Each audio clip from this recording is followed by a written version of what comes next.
some interesting developments happening over the past few hours, 24 hours, I would say, since last night.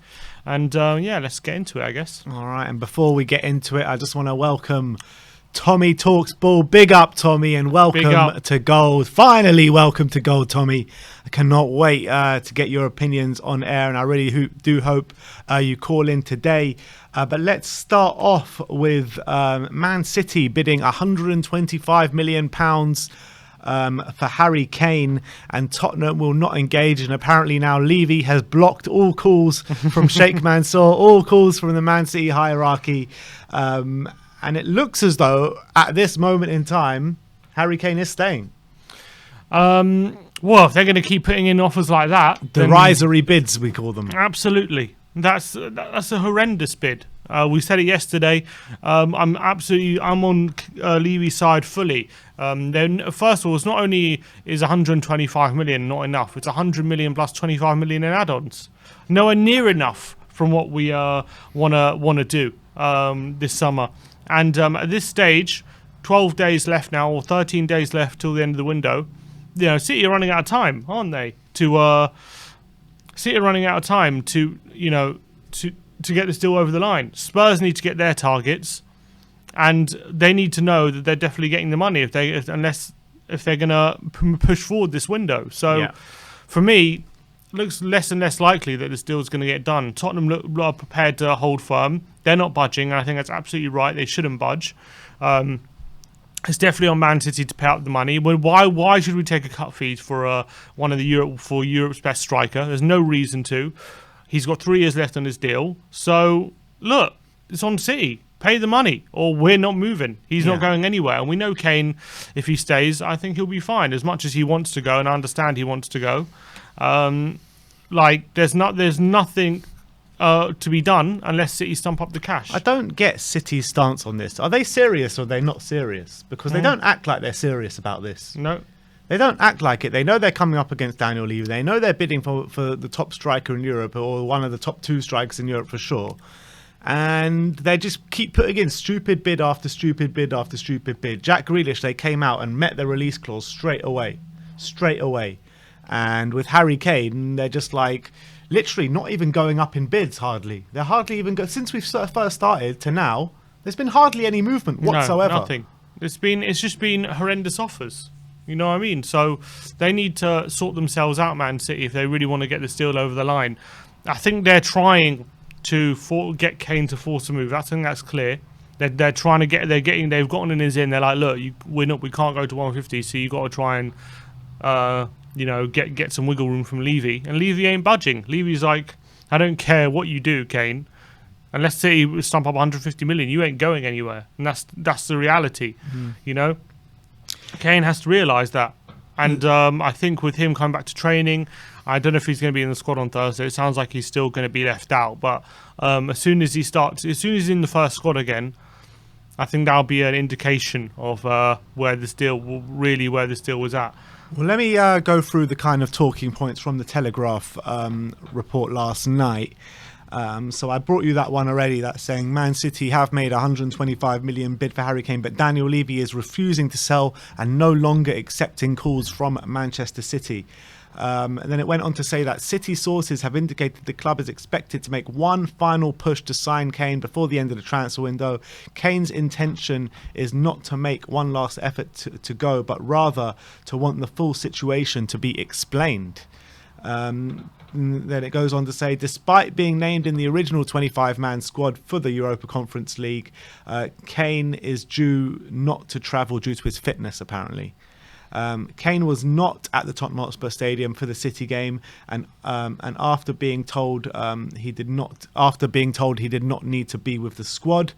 Kane fully accepts the fan reaction, but also hopes that the fans will understand his position after all the successful years of service where he came through the academy and the way he has conducted himself over the years. Where do you stand on that statement there? I think the fans fully accept, not fully accept, but and there's just been breaking news from Charlie Oakleshare. I understand that Kane is not part of the Tottenham group travelling to Portugal, but the hope is he will be fit for Sunday.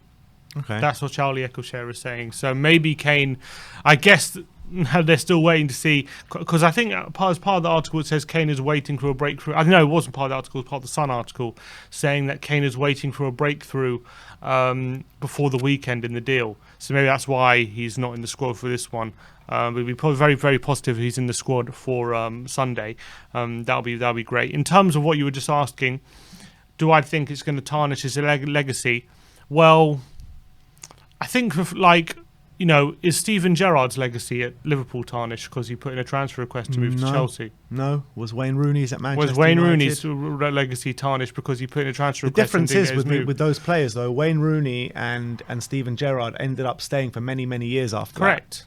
But will Harry Kane stay for many, many years after this? That's the future. You can't decide that now. So that's what the future holds. We have to wait and see. So that means we can't even tell if this is going to tarnish his reputation until a year or 2 years down the line. If he does end up leaving next summer, would this have tarnished his reputation? Depends how he leaves. Yeah, I don't look. I think when you're in the moment, I think these things are very emotional and people have very visceral reactions to it. And I understand it, and I completely understand the fans' point of view 100%. I'm not happy with how he's conducted himself. I'm not happy about it. But I understand his position. I do understand it, where he's coming from. I don't agree with how he's gone about it, but I do understand it, where he's coming from. So I do think if he does stay, I think, maybe in the first few weeks there might still be some tension. But I think once you get to, November, December, January, and he's banging in goals, no one's going to care, let's be honest. No one's going to care. I don't think it's going to affect anything. The only thing it might affect is, people will use it as an excuse to bash him if he has a bad game, basically. That's what's going to happen, potentially. A few people, probably not the majority, but a few people might do that. I don't think in the long term, but as much as people say, I'm never going to look at him the same and all that kind of stuff, he scores a win against Arsenal. I don't think anyone's going to care. You know what I mean? No, they won't. So that's the thing. If he does go on to leave, regardless of how he leaves next summer, if he goes on to leave next summer and then goes and has an amazing career with Man City, breaking all the records, scoring many goals, scoring goals against us, would he still be considered a Tottenham legend when it's all said and done? You have to say I think so. Yeah, you can't not call him a Tottenham legend. Is Sheringham a Tottenham legend? He left to join Man United. You know what I mean? Is Robbie Keane a Tottenham legend? He forced his way out to Liverpool. You have to say Kane is a legend. Harry Kane is on a pedestal way higher than those two. Right. In terms of being a Tottenham legend. So there you go. So that answers your question, surely. He has to be considered Tottenham legend for me. I think for what he's done with this club, how amazing he has been. He's been beyond our wildest dreams how good he's been for us, and loyal for a long time. And I know it's wavered in the past few weeks, but I don't think that tarnishes everything that he's done. And people, as I say, say he's gone the wrong way about it and all this kind of stuff. And but Modric tried to force a move. It didn't happen for him. He even missed the first few games of the season. Harry Redknapp said his mind's not right. He missed first few games of the season. Once the season starts, he's back in the team. Everything's forgotten. That's what happened. And he left a year later. You know what I mean? The thing is with those players you spoke about, Robbie Keane, yes, he forced his way out, but still had his best years of his career at Tottenham. Teddy Sheringham, I do think that in terms of being a Tottenham legend, he went down a pedestal when he did go to Manchester United, and he had, the best moments of his career at Man United, not at Tottenham. So I don't think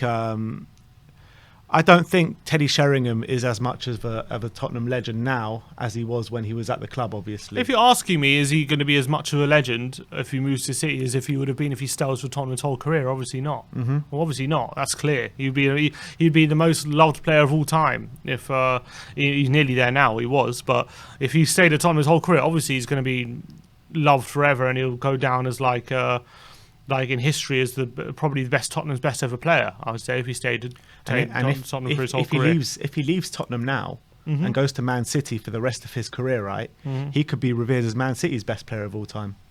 Potentially, depends how well he does there. Yeah. But if he does, if he carries on the way he's going at Tottenham and he replicates that at Manchester City, he could beat probably Aguero's goal tally. He can probably literally be Man City's best player ever. He still has time on his side, I think. That's what I'm saying. Now, yeah. That's what I'm saying. I mean, Yeah, I mean he could, Is but it possible to be Tottenham's best player ever and Man City's best player ever and be a legend at both clubs? why not? He wouldn't be the first player to be a legend at 2 clubs. So, Who else has been a legend at 2 Premier League clubs? maybe you could argue Van Persie. Van Persie was hated by the Arsenal fan base when he left. Yeah, of course, because he went to Man United, but he was a legend there. I don't think they would consider him as a legend right now, though. Maybe. I don't know. It depends how you define legend. I'm talking about when it's all said and done, being completely revered by both fan bases. Alan Shearer, he's a legend, Blackburn and Newcastle. When you think of Alan Shearer, you just associate him with Newcastle, though, don't you? Of course. That Blackburn thing was just like a small stint in his career. It was very early on, wasn't it? Yeah. That was where he started it. And he still won the league there. The only Yeah. trophy he did ever win was at Blackburn. Yeah. And then went to Newcastle and, was a legend there as well. Just trying to think if there's any players of like the same ilk that are going to be considered as proper Not the legends same at ilk as both Kane. clubs. It's difficult. No, not the same ilk as Kane. There's no one. The only real players I can think of is probably like Cristiano Ronaldo, Real Madrid and Manchester United. But that's not 2 clubs in England. Someone says Ronaldinho, Barca and PSG. Paul Gascoigne, maybe. Gaza was just loved everywhere he went. Does Wayne Rooney count? No.